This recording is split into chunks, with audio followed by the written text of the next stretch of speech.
Ótimo. Todos nós queremos ser mais felizes. Mas para a felicidade, existem vários caminhos. Primeiro, a gente não pode esquecer que felicidade não é um destino, não é um lugar onde um dia a gente vai chegar. Felicidade é a jornada.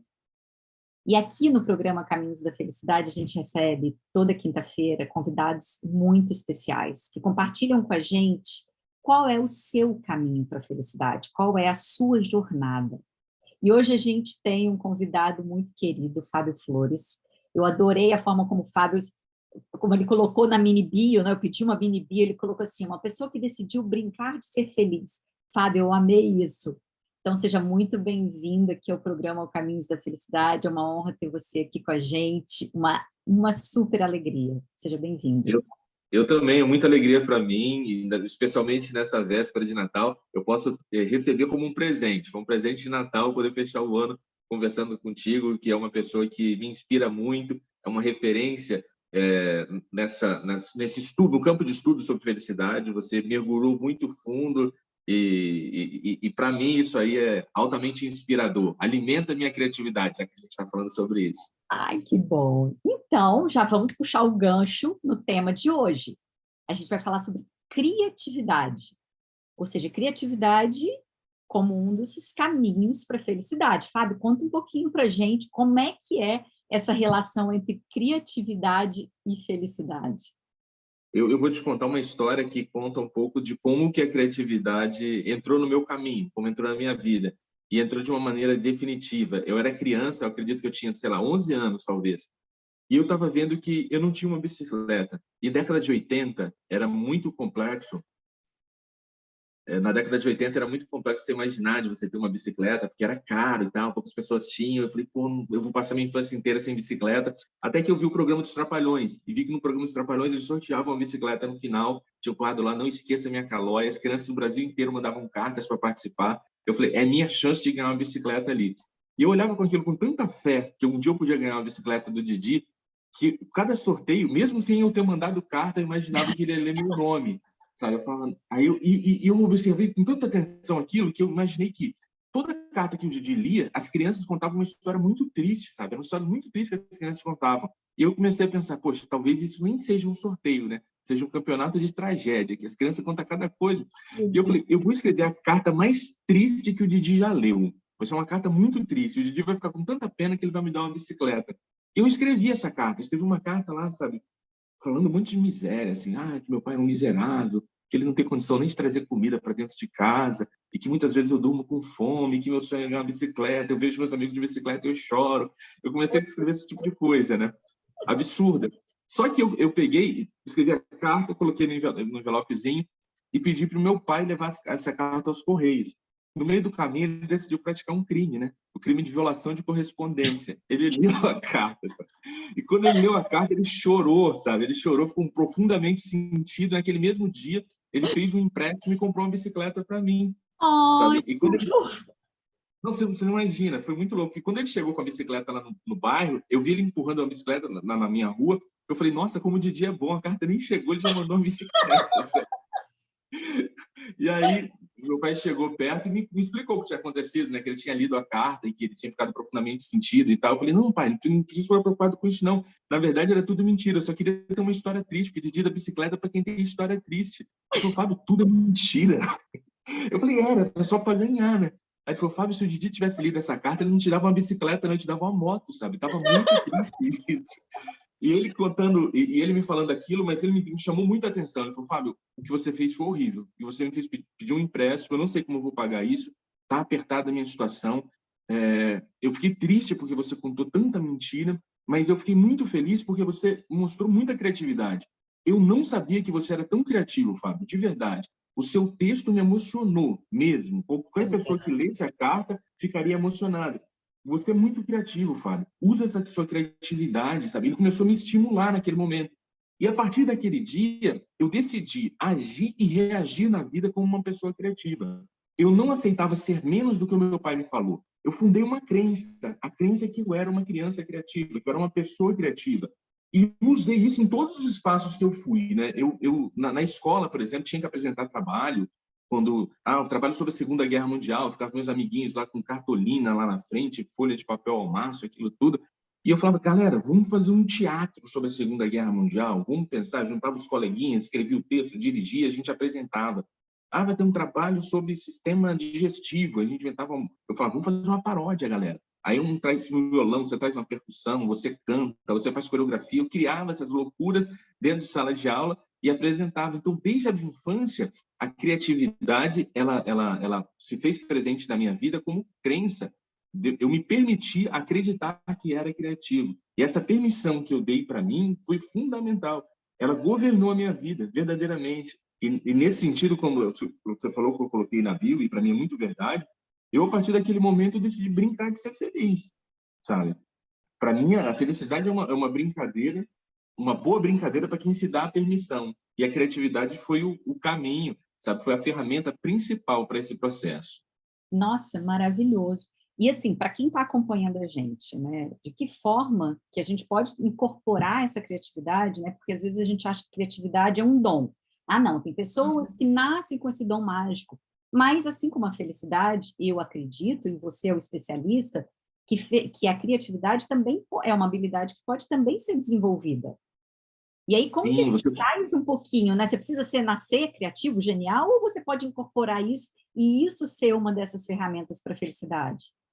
você tocou num assunto incrível, sabe? Geralmente existe essa confusão mesmo das pessoas acreditarem que a criatividade é um dom, sabe? Eu, pessoalmente, eu não tenho nem resposta sobre isso. Eu não sei se existem estudos que possam falar que a gente vem com algum diferencial de fábrica que torne alguém mais criativo que o outro. Eu não sei exatamente sobre isso. O que eu sei é que não é um dom que eu tenha controle. Eu não tenho controle sobre essa variável. Eu não tenho controle sobre essa variável, se eu vou nascer com mais ou menos criatividade.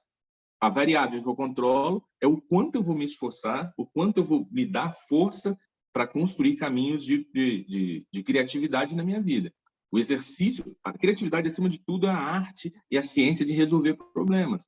Então, à medida em que eu me entrego a essas possibilidades, e, sobretudo, quando eu dou permissão para uma pergunta básica, que lá no começo da infância roubaram da gente, tudo vai fazer diferença. A pergunta básica para a pessoa criativa é o e se? Quando eu penso, e se for... Quando eu era criança, quando a gente é criança, a gente deu tanta permissão para essa pergunta, né? E se o céu não fosse azul? E se a água não fosse molhada? Eu imaginei você, de repente, com a sua bonequinha lá na sua infância, você olhando para ela e falando assim, e se eu cortasse o cabelo da boneca Chanel? Como que ela seria? E você se dá essa permissão. Talvez quando sua mãe chegou em casa, ela ficou muito chateada com o resultado da boneca, mas foi uma permissão que você se deu naquele momento ali. A gente, dentro da infância, a gente vai se dando essas permissões e vai brincando com a criatividade. O Einstein chegou a dizer que criatividade é inteligência se divertindo. É a gente se divertir com a inteligência nessa perspectiva. Então, dar permissão para esse si é completamente o caminho. E eu tenho uma história pessoal, assim, que eu gosto de dar nome às pessoas que me foram luz na minha vida. Eu me graduei na geografia, né? E fui trabalhar como professor. Trabalhei como professor de geografia há muitos anos, né? E numa das primeiras escolas que eu trabalhei, no SESI, na rede SESI e tal, tinha uma pedagoga chamada Maria José Nogueira Alves, que a gente carinhosamente chamava ela de Zezé. E eu estava nem recém-formado, eu estava na graduação ainda, chegando na escola com um universo caótico de ideias, vontade de fazer muita coisa, só que eu tinha uma insegurança. Eu falei, poxa, será que isso vai pegar bem? Será que isso é pedagogicamente correto? Será que os pais dos alunos vão entender? Será que os alunos vão entender? Será que os professores que trabalham comigo vão compreender? E eu freava um pouco minha criatividade. E um dia eu falei isso com ela. Eu falei, eu tenho vontade de fazer tanta coisa, mas eu não me sinto à vontade, eu tenho medo. E ela falou bem assim, Fábio, você pode fazer tudo o que você quiser, tudo. Você só precisa ter clareza do seu propósito. Se você apresentar um bom objetivo, ninguém vai te questionar. Então, use a sua criatividade também para construir bons objetivos, que com bons objetivos você vai convencer todo mundo a estar com você nos seus projetos. E ali foi novamente uma chave. Assim como meu pai foi importante aos 11 anos de idade, sei lá, eu acho que eu estava com 20 e poucos, 25, sei lá, essa pedagoga me deu essa chave do e se no mundo do trabalho. O e se do mundo do trabalho é importante para a gente pensar as possibilidades, mas ser criativo também para construir objetivos que deem clareza àquilo que a gente vai fazer e justifique nossa ação e convença as pessoas a estarem com a gente na jornada. Fábio, para a gente encerrar agora assim com chave de ouro, né? Como eu te falei, nosso tempo é muito curto, e foi interessante que recentemente eu gravei um podcast, né, com o Isso. Fábio e o Rossini. Nós ficamos, acho que umas 2 horas, quase 2 horas e meia conversando sobre felicidade, foi Isso. uma conversa maravilhosa. Mas aqui, infelizmente, a gente só tem 10 minutinhos.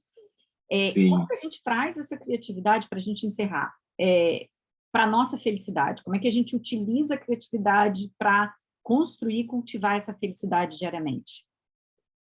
Olha, eu penso que um elemento muito importante, como eu estava falando, para mim, vou falar da minha jornada, foi muito válido eu imaginar esse si dentro do universo do trabalho, sabia? Porque eu cheguei numa fase que eu acreditei, como muita gente anda acreditando ainda, que o mundo do trabalho ainda é igual ao mundo do trabalho que os nossos avós viveram, que talvez os nossos pais, pela nossa idade, tenham vivido, onde você começa e se aposenta numa mesma função, talvez com os mesmos colegas de trabalho, com as mesmas rotinas de trabalho, e você não se permite viver novos sonhos ou resgatar sonhos antigos. E eu, dentro da minha vivência, eu me permiti resgatar sonhos antigos e criar novos sonhos. Eu consegui trazer para a minha vida, não me apegar tanto àquele lugar que eu cheguei. Eu, para você ter ideia, aos 28 anos, eu passei num concurso para ser professor da Marinha do Brasil. Fiquei lá, achei maravilhoso. 8 meses eu pedi exoneração. Porque tudo que... lá é maravilhoso, sem dúvida, mas a maneira como eles decidiram ensinar os alunos ela restringia a minha criatividade. Eu abri mão daquela estabilidade em nome da minha felicidade, em nome do meu sentido de realização nesse mundo. E eu acho que se você trilha a sua jornada sendo fiel ao seu sentido de realização, ao seu propósito, aquilo que te faz se sentir confortável dentro de você mesmo, você acaba tendo uma vida intimamente ligada à sua felicidade. A sua criatividade vai apresentar os caminhos, os desafios, as possibilidades e os parceiros que você vai poder dar as mãos e seguir juntos nessa jornada. Então, para mim, o que funcionou foi muito isso. Ter clareza do que eu quero, do que eu gosto e do que eu quero viver. E sendo fiel a isso, a vida me proporcionou grandes encontros como esse que eu estou vivendo agora. Querido, te agradeço demais. Eu acho que foi bem inspirador para quem está acompanhando a gente. E eu acho que pode ser um chamado, né? Pode ser um convite para o ano que se inicia, né? De que forma que a gente pode incorporar essa criatividade. Isso me lembra muito uma frase, não é simples, mas pessoas mais felizes, elas não têm o melhor de tudo, elas fazem o melhor com tudo que elas têm. Então, qual é a ferramenta para isso? Criatividade. Você pode... Ninguém tem uma vida perfeita, você pode não ter a melhor vida do mundo, mas se você tiver um tiquinho de criatividade, você pode incorporar, né, alguns elementos para tornar essa vida melhor e mais feliz. Fábio, querido, muito obrigada. Obrigada, gratidão pelo seu tempo, sua disponibilidade, é uma honra ter você aqui com a gente. Um grande beijo, um ótimo restinho de dia para todos e um Feliz Natal. Feliz Natal.